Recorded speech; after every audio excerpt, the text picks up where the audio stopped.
जरा सोचकर देखो, आज के जमाने में एक ब्रांड बिना किसी ऑनलाइन सेलिंग वेबसाइट के, बिना सेलिब्रिटी मार्केटिंग के, बिना टीवी एड्स के और बिना किसी इन्फ्लुएंसर कैंपेन्स के अपने हर स्टोर में कस्टमर्स की लंबी लाइनें लगवा देता है। और इससे भी बड़ी शॉकिंग बात यह है कि ये कोई ग्रोसरी ब्रांड नहीं बल्कि एक फास्ट फैशन ब्रांड है। इनके कस्टमर्स भी पता है कौन है? जेन जी, जो आज सबसे ज्यादा सोशल मीडिया पर एक्टिव है, फैशन इन्फ्लुएंसर से प्रभावित होते हैं और ऑनलाइन शॉपिंग की रेस में सबसे आगे रहते हैं। लेकिन हम आज जिस ब्रांड की बात कर रहे हैं उसकी तो कोई वेबसाइट ही नहीं है जहां से इनके प्रोडक्ट खरीदे जा सके। हम बात कर रहे हैं जूडियो की। आखिर कैसे जूडियो मार्केटिंग के हर रूल बुक को तोड़कर इंडिया का सबसे तेजी से बढ़ने वाला फैशन ब्रांड बना। इस वीडियो के अंत तक आप समझ जाओगे वो 3 मार्केटिंग लेसन जो जूडियो ने अपनाए, जिससे उन्होंने सिर्फ फैशन नहीं, सस्ती लेकिन स्टाइलिश एस्पिरेशन बेची।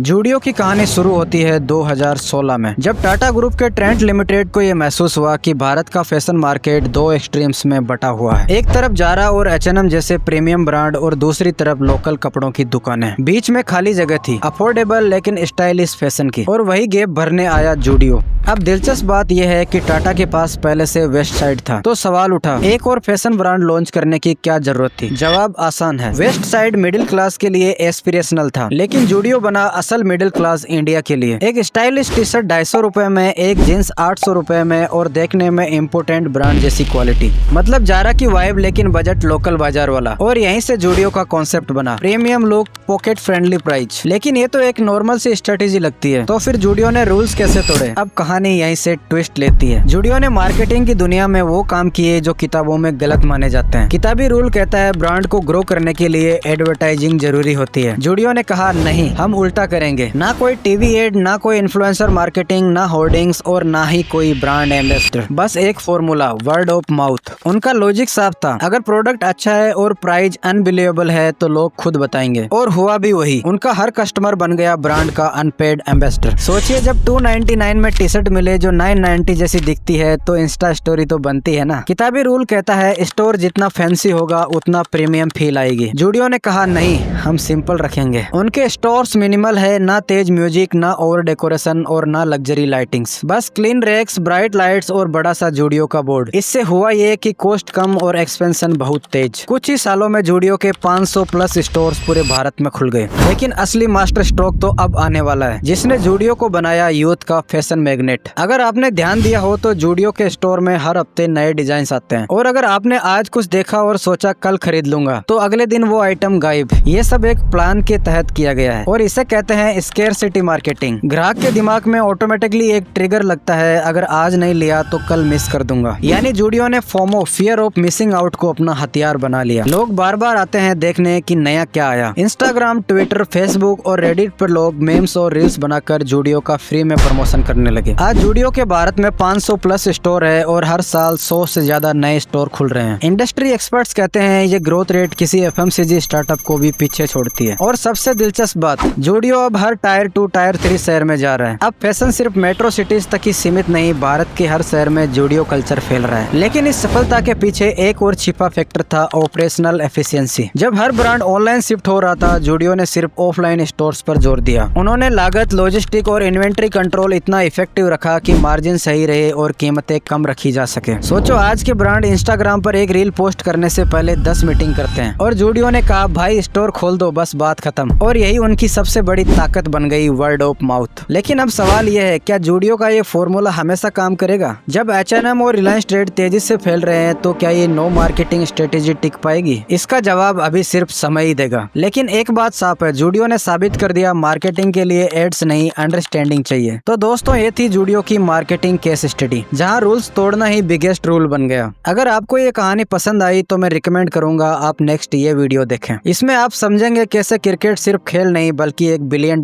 बिजनेस मॉडल है। मिलते हैं नेक्स्ट वीडियो में एक नए टॉपिक के साथ। जय हिंद।